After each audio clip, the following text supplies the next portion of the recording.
Pradely-Saumon. Pradely-Saumon. La station des bons plans. La station des bons plans.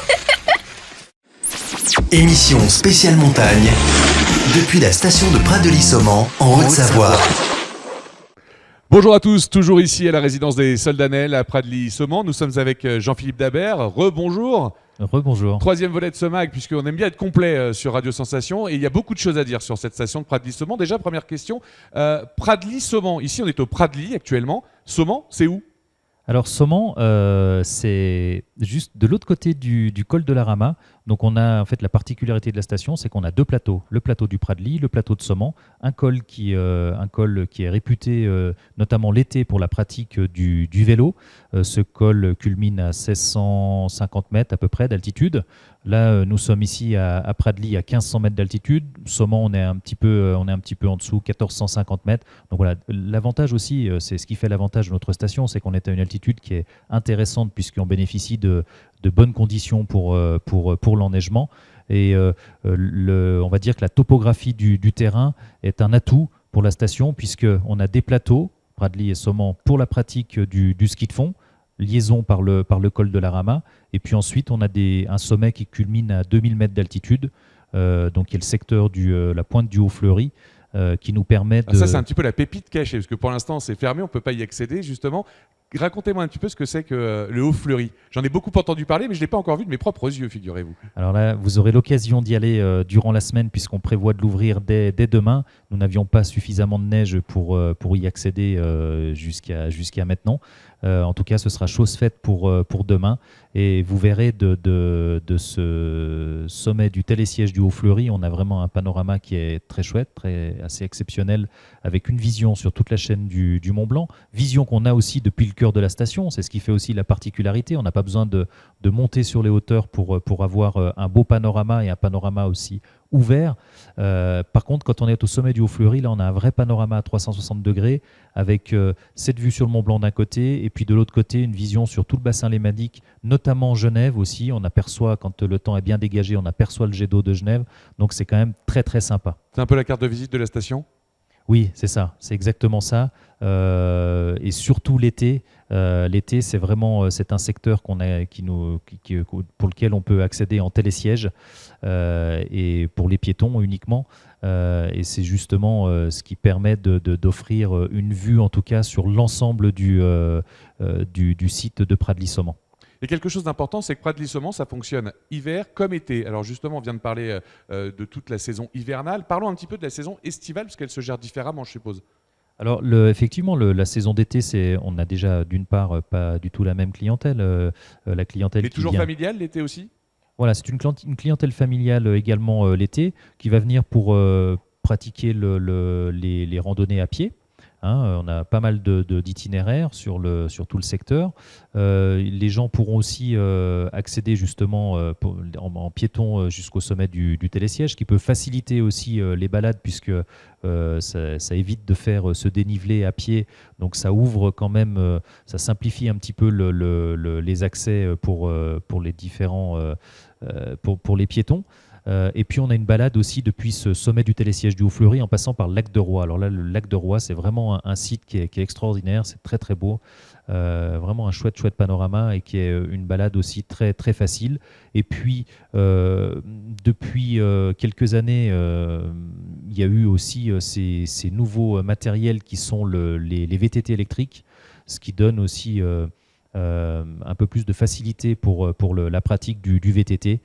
Donc ça, c'est quelque chose aussi qui est répandu. Est-ce qu'on pratique également le parapente ici à Pradely-Saumon ? Bien sûr, puis plutôt côté Saumon, puisque c'est un petit peu le berceau du parapente. C'est là où est né le parapente, sur le secteur de Platière, où là, c'est un site de décollage qui est très réputé, en tout cas pour le parapente. Donc il y a énormément de parapentistes, des écoles de parapente qui sont basées à Mieuxy. On peut faire du parapente à ski l'hiver aussi.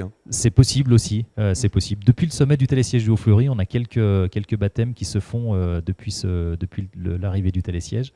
Donc voilà, effectivement, le parapente, c'est quelque chose qui est très réputé. On a eu d'ailleurs l'été dernier les championnats de France là sur Saumon.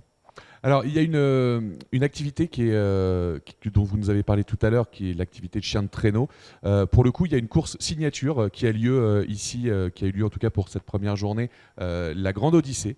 Est-ce que vous pouvez nous en parler un petit peu? Est-ce que c'est récurrent? Chaque année, il passe par Pradly-Saumon? Alors chaque année, nous accueillons, c'est une étape de la Grande Odyssée. Nous sommes dans les. Alors pour cette année, c'était la première étape de la Grande Odyssée, donc on était très heureux de l'accueillir en tant que tel, et en plus. Démarrage en fanfare.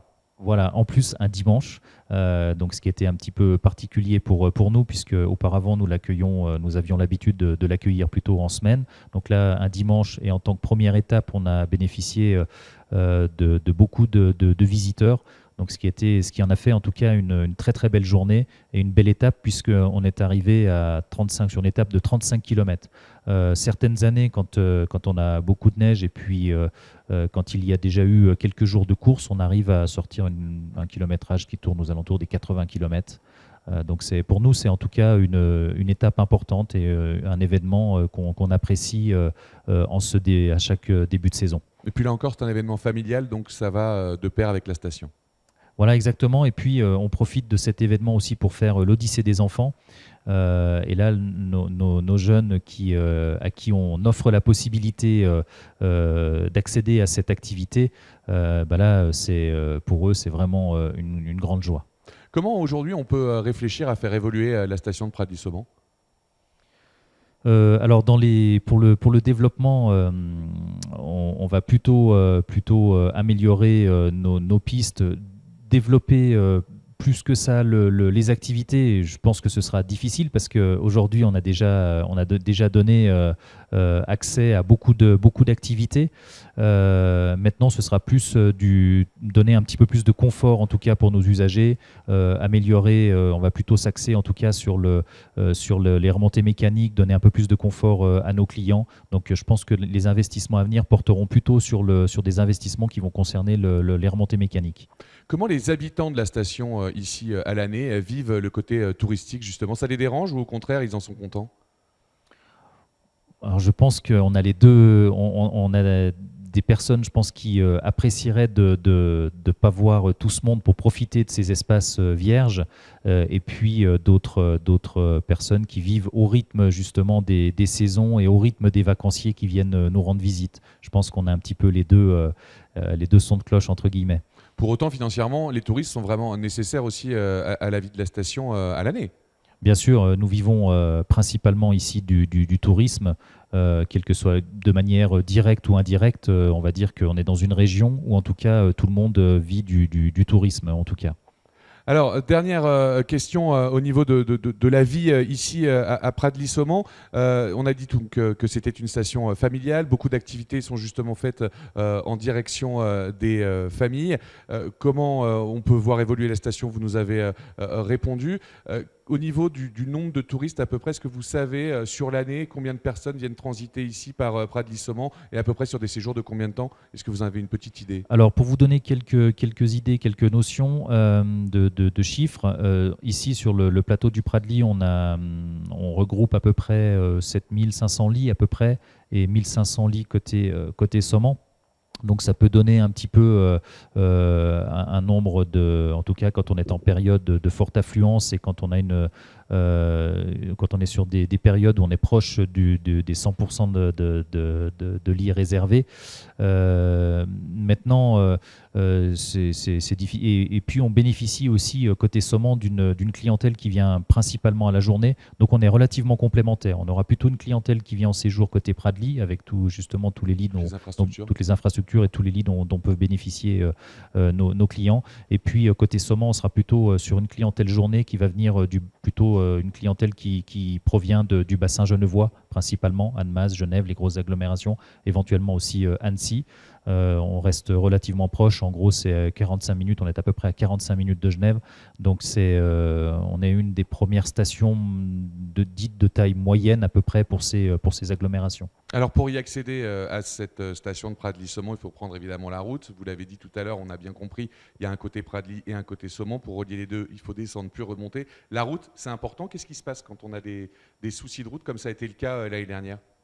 Alors, c'est sûr que ça a compliqué un petit peu les choses la saison dernière. Donc, pour améliorer tout ça, le département a fait des investissements. Alors, déjà, d'une part, sur la route d'accès au Pradly, puisque ça fait quelques années maintenant que des travaux d'envergure ont été engagés par le département. C'est des travaux qui vont encore se dérouler sur au moins les 2 années à venir, enfin, cette année 2019 et encore une partie de l'année 2020. Donc, c'est vraiment des travaux qui sont conséquents, qui sont très très conséquents. Et pour ne pas se retrouver dans la situation qu'on a connue la saison dernière avec des fermetures totales de la route et donc des clients ou des habitants du Pradly qui pourraient se retrouver isolés sur la station du Pradly, des travaux ont été engagés sur l'itinéraire du col de la Rama avec des aménagements au niveau des traversées de pistes de ski, des ouvrages qui permettent aux skieurs de passer au-dessus de la route départementale et donc au niveau de la viabilité hivernale.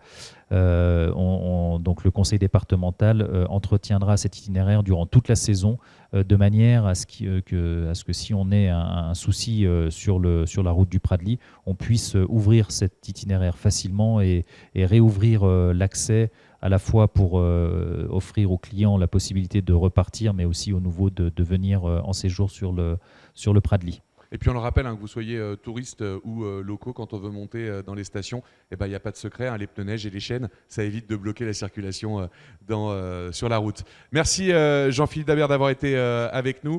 Merci pour votre éclairage sur cette station de Pradly-Saumon. Je vous invite à nous retrouver, peut-être même ici, au Pradly, à la résidence des Soldanelles. Si vous êtes à côté, n'hésitez pas à venir nous faire un petit coucou. En attendant, vous pouvez retrouver ce mag et tous les autres en audio et en vidéo sur notre site internet.